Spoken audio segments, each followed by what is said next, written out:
So we haven't done this before, but I'm going to throw it out this week. Because I'm seeing the trend kick up where they're doing the whole challenge again about, like, I'm going to do 22 push-ups, and now I'm going to nominate this person to go do 22 push-ups. Da-da-da-da-da. So here's what I'm going to challenge. Start doing the whole, like, I spent 22 minutes today checking on my buddies. Here's my challenge to you. So for all of you that are watching right now, do a video and call people out. Call people out. Let's call it the Freedom Friends Challenge. The Freedom Friends Challenge, or even on this show, the show runs this buddy check, which is not the show. We do have a podcast. Yeah. That is a legit podcast. It's an audio show that you can go get found. Anywhere you can find a podcast and on YouTube. That's the actual podcast, not this. But this show runs about 25 minutes, 30 minutes. Sure. Which means that if you sat there and listened to us chuds fucking check on each other, you could have spent this time sending text messages or calls to buddies. We still want you to watch. Check on them. I'm with Aaron. Like, I would end up killing like 10 people, so I don't want to fucking do that. I don't think that's true. He said he can't do 22 push-ups. I'm like, yeah. You can't do 22, you just start killing motherfuckers. Yeah. Like, yeah. So... Did 21. The 22 push-ups... Sorry, buddy. Keep them guessing. I'm sorry. I tried. I'm sorry. If you're doing 22 push-ups, you were doing that for Facebook likes. You were not doing that to help. Yeah. That is... You're doing it to show off you doing push-ups. Time. You're doing that for Facebook likes and Instagram clout and whatever the fuck other term you want to give to it. I'm guilty of it. I did the 22 challenge. I did the 22 push-ups. We all do. Back, like a fucking couple few years ago. It had a time and a place. Yeah, I did it. I think it was like 2016 or some shit. But now the whole world is aware. Yeah. Yeah. The awareness piece is done. Richard Goolsby brings up a good point. Even non-military people need checking on. Absolutely. Yeah. We live in a weird world. That's why this is not titled the military buddy check. No. This is just a buddy check. That's it. Well, check on your fucking friends. And that's why there's such a push to get the D removed from PTSD and call it PTS. You know what I mean? Because it's not a disorder. You know, because it affects everybody. You can have a car accident and have PTS from that. You can have a traumatic episode. You can have something happen to a friend that fucking gives you the fucking willies. That's a form of PTS. If you want a prime example of it, it's go back post-traumatic stress. The Vet Pivot Co-Show and Dynamite story. Mm-hmm. Yeah. That is a non-combat associated PTS True. Situation. Yeah. Had nothing to do with the military at all. And I'm not going to tell Dynamite's story. That is his story to tell. Sure. But go back and listen to that episode. It's a powerful one, though. Yeah, it was. It's a powerful story. It's a powerful story, but that is a prime example of the fact that checking on your buddies, and buddy is anybody that you care about. Family, friends, it doesn't matter. I don't care. That's your buddy. Check on them. Spend the 22 minutes. It's nothing. 90% of the people in this comment spend longer than that fucking pooping. Like, check on people. I'm guilty as fuck. Just of that. saying. Not Check gonna on lie. people. I take long shits. Yeah. Yeah. Yeah. And then my legs go numb. And I'm like, oh, fuck. Every once in a while, you get that really big one. You got to take one pant leg out. Now I got to, like, fucking baby deer it to the bed and lay there until the feeling comes back. You're like, I hate that, dude. fuck. Johnny boy, Yo, buddy check. How you doing, buddy? I'm doing good, man. Yeah? Yeah. I'm glad to hear that. I could complain, but nobody wants to listen to it. I'm here to listen to We it. would listen to it. I don't man. fucking care, John. See? Yeah. Yep. Yeah. But I would listen to There's it. always one. And that's the deal, is anybody that's out there that phrasing or whatever, I know, and you're making a joke. Like, you know, you have plenty of people you could call that have got your back. Don't ever think that. Please. I want to hear it. I know it's getting played out in the memes and all that kind of stuff, but I would much rather listen to you complain all night Yeah. than have to go talk at your funeral. Yeah, Like, for real. Dirk wants to know Fucking- if he can call you, Jazz, and check on you while he's pooping. Yes. Okay. Especially You know what if you should do? Especially if you have just, smell-o-vision. just get a Snapchat. Or you can get my Snapchat. You can get my Snapchat. Aaron likes to talk to me while I'm pooping all the time. So, and while he's pooping. But Dirk, you can call me with or without poop. I'm here. And if you text me first, I may poop with you. Ooh. Oh, there you go. It's like a virtual hand holding for the power squeezes. Yeah. Exactly. It's like a Zoom call meeting of battle shits. Shit. There I was. Easy guy. Jesus. So, but this is the buddy check. So all of you guys out there, here's the mass buddy check. Hey, GW, fuck you, man. Everybody fucking Quinn, chime in. You can actually not call me. How you doing? And I think right in about right about now is the good time to throw the poll up for have you checked on your fucking buddies? Yeah. Because we do it every week, and I want to know, have you checked on your buddies? And if you haven't, be honest. But if you hit no, it should say no, but doing it now. Yeah, And no, but I'm going to. But no, but I'm going to. And just Yeah. know that, just put that shit out there. Because trust me, with TikTok and all the other shit out there, I know you've spent time doing shit that's a far less constructive than calling a fucking friend. So, Poop and that's what chats this is all with about. Jazz. That could be a OnlyFans. OnlyFans.com/poopchatswithjazz. Yeah. Yeah. I like it. It's not bad. Onlyfans.com/battleshits.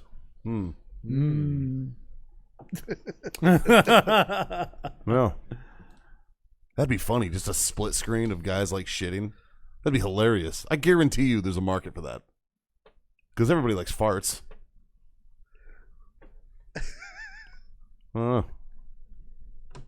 So, what did Mike Johnson say? He's got a long ass comment here.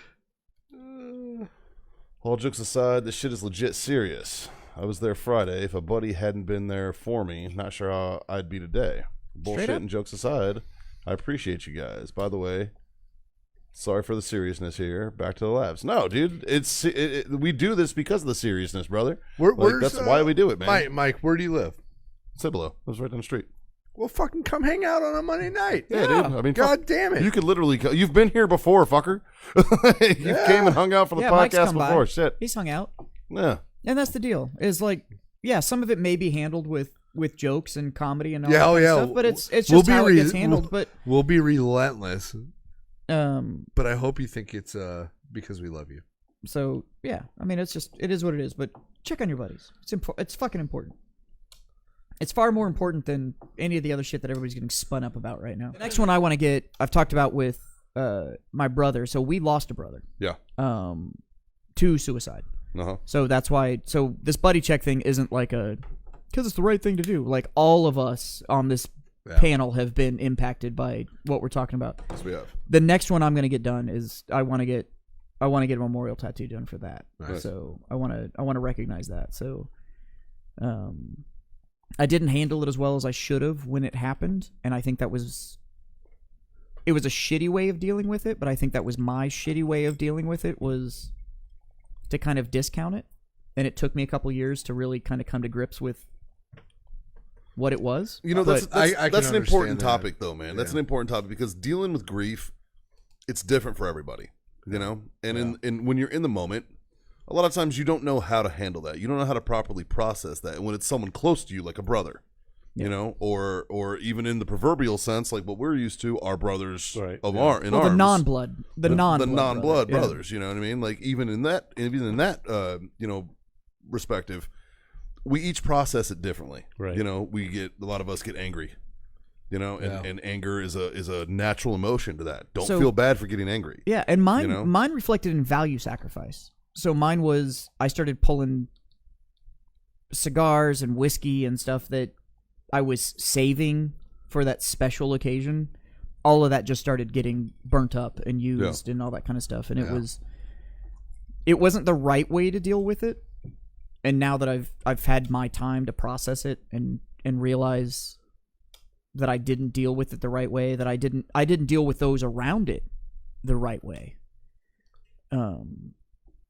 Now I'm at the point where I want to do it right, and I want to deal with it, and now I want to carry something to keep that memory, and to be honest with you, not just the memory but the reminder of from the outside.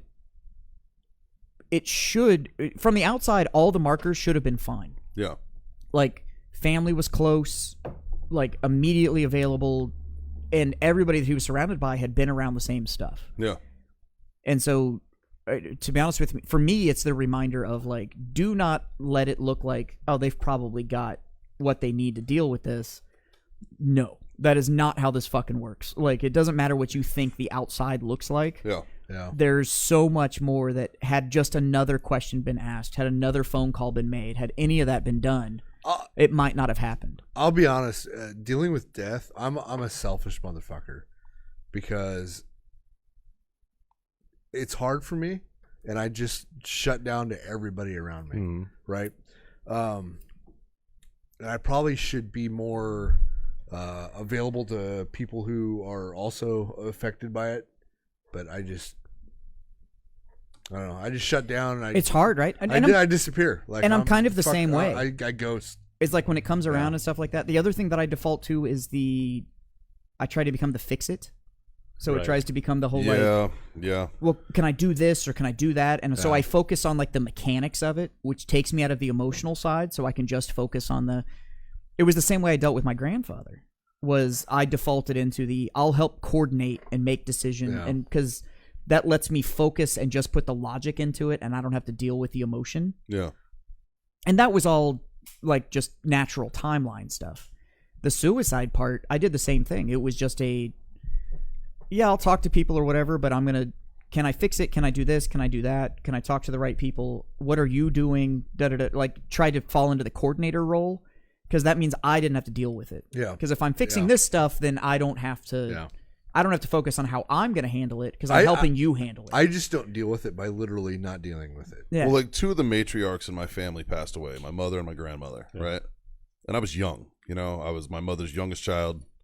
And somehow it all fell to me to handle everything. And it's rough. And it was very hard. I was 20 years old. And the problem trying to handle this shit. Yeah. But then you look at it. And then a few years later, my grandmother died, and people, again, they were looked like, at you, they right? were like, he handled it last time.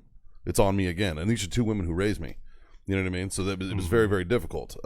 In that aspect, like it was a little different, because it wasn't suicide. It was just either natural causes or complications due to something or whatever. Things that we... it's easier to compartmentalize that, because you know why. You know the why. You know what I mean? Yeah. Like, when it comes to suicide, you don't always know the why. And a lot of us don't, But the problem is then you start digging into it, and you realize the why. Yeah. And I was the same way. And it's always because hindsight's 20/20. But I was the same way with you on I had to be the fixer. I had to be the guy that coordinated it and made it work. Yeah. And it's an easy out. But it's an incredible... The problem is that I think when you do that, you don't process grief correctly. You don't. You hold on to it because you have to be the rock. You have to be strong for everybody else. And the loss becomes mechanical. Yeah. And the problem is that starts to poison... Well, it dulls you. It dulls you, and it starts to poison the healthy response to death. Yeah. Which should be... You should be allowed to be pissed. You should be allowed to be sad, upset. Yeah. Or you should be allowed to deal with those things. But instead, you're expected to be the one that's able to pick it up and carry it and set it down where it needs to be. Absolutely. And everybody's just like, ooh, look at how strong he is. And it's like, no, this isn't strength. This is distraction. Yeah, it's allowing me to not fucking deal with it. Because I don't want to feel right now. The reason I avoid it is I'm afraid I'm going to relate to it. Yeah. You know what I wanted to do the night my mother died? That night? You know what I wanted to do more than fucking anything? Just to get my mind off shit? I wanted to go to a titty bar. Yeah. My friends took me to a titty bar the night my mother died. That's how fucking disassociated I was. Yeah. That's how much I pulled myself out. I was like, let's go to see tits. You know what I mean? Yeah. And obviously, deep down, I didn't want to go. No. I wanted to you needed that distraction. But I was looking for anything to distract me from that. Yeah. Anything. You know what I mean? And that's where my mind went. Yeah. And it's not a healthy way to process, like you need to, and I think we need to understand that it's okay to process grief. It's okay to be upset. It's okay to show those emotions, especially when it's someone who you genuinely gave a fuck about. So I don't know if you're following the comments, but Aaron said his dad committed suicide. Yeah. And he did the color guard for his dad's. And that was the toughest thing ever. Man, I did a color guard for one of my friends who committed suicide. Yeah.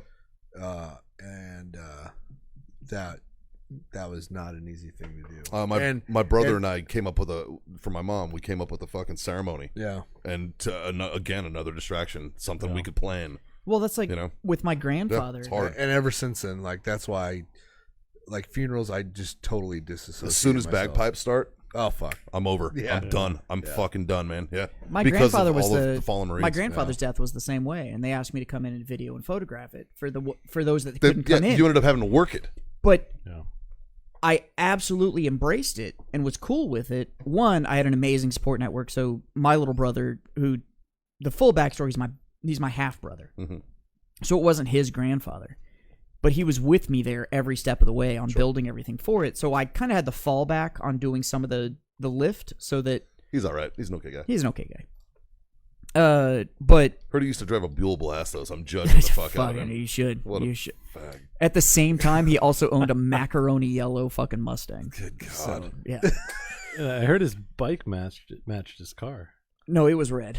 Oh, Yeah, the bike was red, but the Mustang was yellow with the like- louvers, it's and it like- was the slow It's 4.6 like Mustang. it's like putting ketchup So- on your but no, macaroni. but literally the work aspect of it, like the color guard aspect and that kind of stuff, it was I could focus on the work, and I didn't have to focus on the fact that somebody that was that close to me was gone. Yeah. And I did the same thing with when my brother decided to commit suicide. It was one, the fucked up thing was I decided other people were at fault because they didn't step in and do something, so I could just be angry at them. Yeah. So that was mistargeting because at the same time I wasn't as connected and as talkative and involved with what was going on with him as I should have been, especially as the older brother. I'm the oldest in my family. So I did have a responsibility there of being connected. And to be honest with you, I'm really close to my brother now, and I'm closer now after that. And part of that is a guilt thing. I love him to death. He's one of my best friends. Part of the rekindling of the connection I have with my little brother now is because of that, because I realized what I lost. Right. Because I wasn't as involved as I should have been. And I'm not saying that my relationship with my brother now isn't organic and we don't love each other. So I guess a positive out of that loss was realizing I could lose that again. Yeah. And god damn it if I will. So that's never going to fucking happen. Right. Yeah. But I did realize what I lost. Well, there's a lot of friends out there. I just look at them. I'm like, you better fucking die after me. But I've dealt with it enough in my life, dude. But the fucking, years it took for me to get to the point of realizing that guilt I was carrying and the retargeting I was doing was because I didn't know how to process it. I didn't know how to go, this dude had demons he needed to deal with, and I wasn't there to help fight those demons with him. And it's that same way when you lose friends to suicide and stuff. It's like, I was willing to stand on a line and carry a rifle with you and fight that. Yeah, but then those demons came along, and either A, you didn't trust me enough to stand on line and fight those demons with you, or I didn't make myself available enough to know I could fight with you. You grow disconnected. Yeah. You know, you're in different parts of the world. But then it just reverts back to regret, you know, like So Scott and I had a buddy of ours that was in our platoon that he passed away after we both got out, and I was living in Phoenix at the time. We didn't find out he passed away till years after. It was about 8 months afterwards. Well, yeah. But when it happened, he was in Albuquerque, New Mexico, 6-hour drive from me. Yeah, and I didn't know. If I would have known, I would have been there. Sure. You know what I mean? Sure. And so that beat me up for a while. It's the what ifs, man. Yeah. It's the what ifs that'll get you. You know, what if I'd called him? What if we had talked more? Yeah. What if what if I hadn't have said this to him and stuff? Yeah. Like I had a Marine that killed himself. I found out shortly after it happened. We were friends on Facebook, to be honest with you, though. He was kind of a shitbag Marine. Yeah. And I used to I was hard on this kid. Yeah. I was fucking hard on him because I saw the potential in him. Yeah. But he had no fucking drive as a Marine. Right. You know what I mean? And it was just like I tried. You know what I mean? And for a while we were peers, and then I excelled above him and was in charge of him. Even when we were peers, I was in charge of him. Yeah. You know, and it was just like, you know, one thing after another, and it was but when he decided to kill himself, the what ifs got to me. You know, I was like, fuck, and man, that's the dangerous was I part. too hard on this kid? And that's the dangerous part is the what ifs. And like, what you have to do is you have to process those what ifs, and you have to be logical about them. Yeah. Because you have to get to the point of what you just said is key. When he made the decision. Yeah. Because it's a decision. It's a decision. When he made the decision. And I'll be honest with you, the guys on Facebook that are like, I'm gonna kill myself. Goodbye, everyone. Those guys. That's not a decision. Those guys haven't made a decision. The it's people a cry. who don't say fucking shit. It is a cry for help. Absolutely. But the ones that make the decision, and they're gonna do it. I know it feels discounted, but Jenkins, I'm talking about somebody else, but Stribling's a good example too because we lost him too. You bought your new truck. Mm-hmm. You made a decision to go buy that truck. I'm sure you probably talked to a couple people about it or whatever and got some ideas. Guy. Yeah. Right. You made that decision. But it was your decision to go do that. Yep. And I know that sounds like I'm discounting it, but I'm not. Because what I'm saying is you made that decision to go do it, and that was the choice that you made to move forward. Mm-hmm. Now, had a bunch of people, if you decided on the truck and a bunch of people were like, it's a really bad let me idea. tell you all the reasons this is a horrible fucking idea, Yeah. you might have gone like, I might change my mind. So, yes, you have to make yourself available, but ultimately the decision does fall on them. Yeah. So you can't get too caught up in the what ifs, but that's why we lean on this buddy check. You have to check in because a lot of times all they need is the information knowing that there's another option. Yeah. It's not you have to make this decision by yourself. Jenkins, I was hard on you because you were retarded.